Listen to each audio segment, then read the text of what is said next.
우리 말씀은 신명기 20장 19절에서 20절의 말씀을 보도록 하겠습니다. 너희가 어떤 성읍을 오랫동안 에워싸고 그 성읍을 쳐서 점령하려 할 때에도 도끼를 들어 그곳의 나무를 찍어내지 말라. 이는 너희가 먹을 것이 될 것이니 찍지 말라. 들의 수목이 사람이냐? 너희가 어찌 그것을 에워싸겠느냐? 다만 과목이 아닌 수목은 찍어내어 너희와 싸우는 그 성읍을 치는 기구로 만들어 그 성읍을 함락시킬 때까지 쓸지니라. 이 말씀을 가지고 창조주의 마음으로 자연을 보호하라, 창조주의 마음으로 자연을 보호하라 라는 제목으로 같이 은혜를 나누기를 원합니다. 오늘 본문에는 성읍을 에워싸는데 오랜 시간이 걸립니다. 이때 성읍을 함락시키기 위해서 나무들을 베어서 전쟁하는 도구로 쓰게 되겠죠. 근데 하나님께서 이 나무를 베는 일에 대한 두 가지 한계를 둡니다.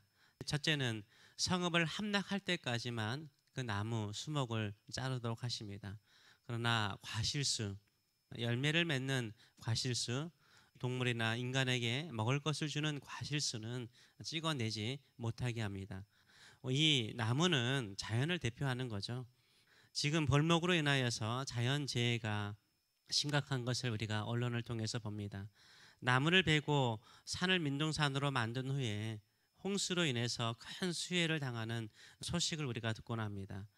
벌목 장비와 기술의 발달로 얼마나 한 그루의 나무가 쉽게 잘려나가는지 몰라요.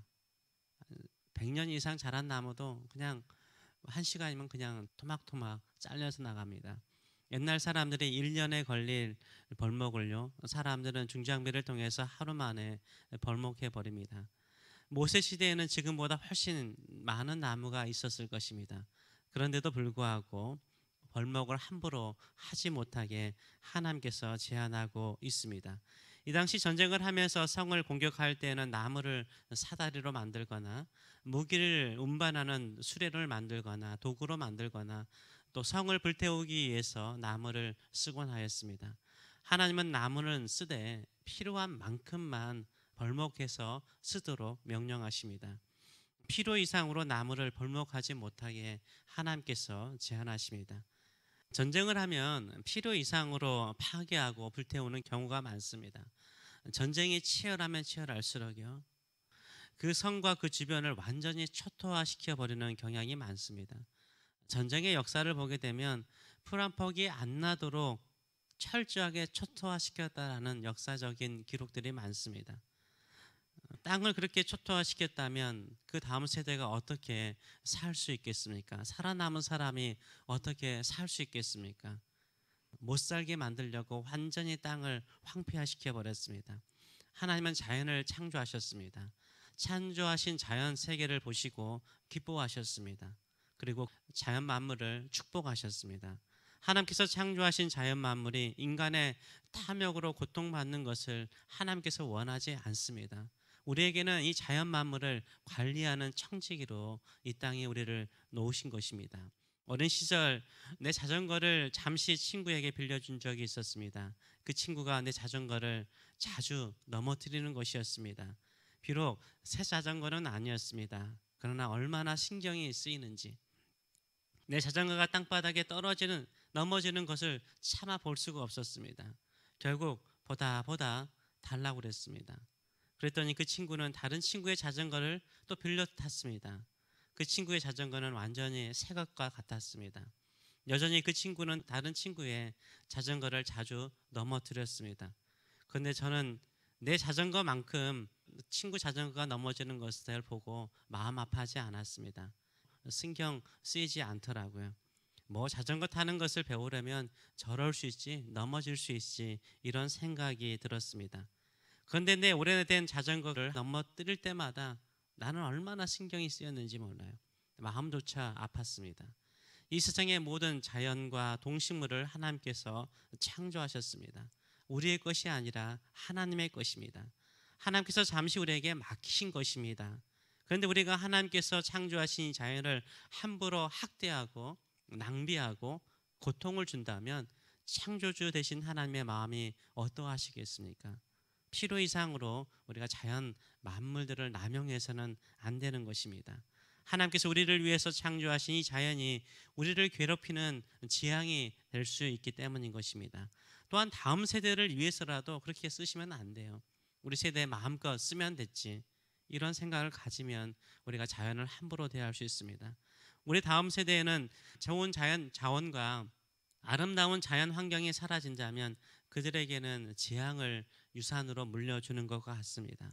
다음 세대와 함께 공유한다라는 마음을 가지고요, 자연을 돌보시는 저와 여러분 되시길 축원합니다. 지금도 나무가 자라는데 오랜 세월이 걸립니다. 특별히 과실수 나무는요, 열매를 맺기 위해서 시간이 더 오래 걸립니다. 자연은 우리를 위해 있는 것이 아니라 우리뿐만 아니라 오고 오는 다음 세대들을 위해서 하나님께서 주시고 우리에게 맡기신 하나님의 선물인 것을 늘 기억하시는 저와 여러분 되시길 축원합니다.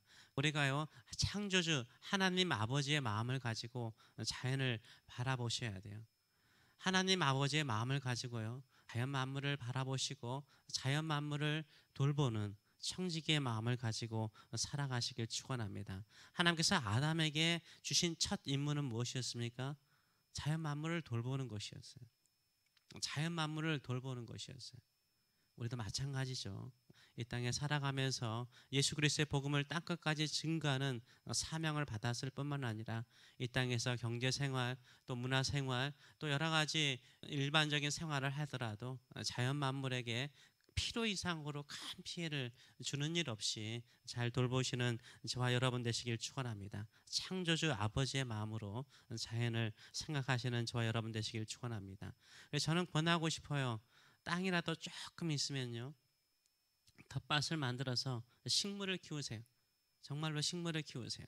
식물을 키울 때 창조주의 마음을 이해할 수 있어요.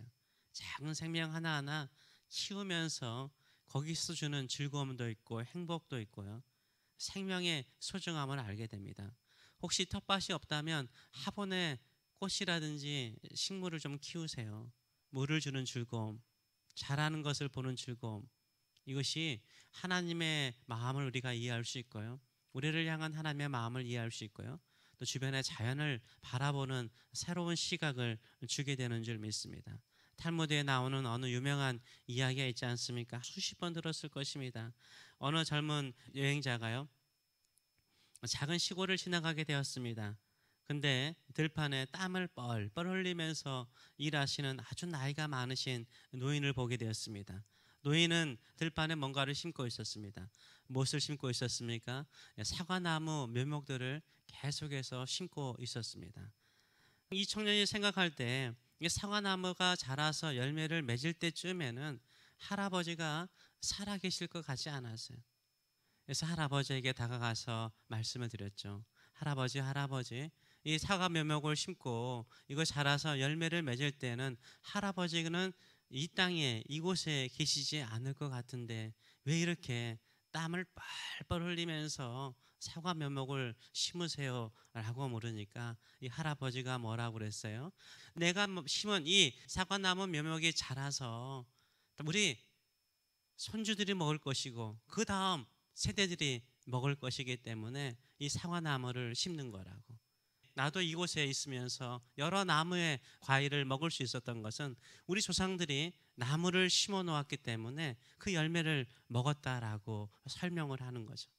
우리가 이 땅에 살아가면서 나만을 위한 세상을 산다면 그냥 마음껏 쓰다가 죽을 것입니다. 다음 세대를 생각하고 오는 세대에게 아름다운 유산을 남겨주는 것은 무엇입니까? 돈뿐만 아니라요, 아름다운 자연, 하나님의 창조하신 아름다운 자연과 환경을 물려주는 것도 하나님의 거룩한 일에 참여하는 것인 줄 믿습니다. 쓰지 말라는 게 아니에요. 쓰세요. 그러나 필요 이상으로 쓰지 마세요. 필요 이상으로 남용하지 마시며 창조주의 마음으로 우리 주변과 자연 환경을 또 동식물들을 지켜나가시는 저와 여러분 되시길 축원합니다.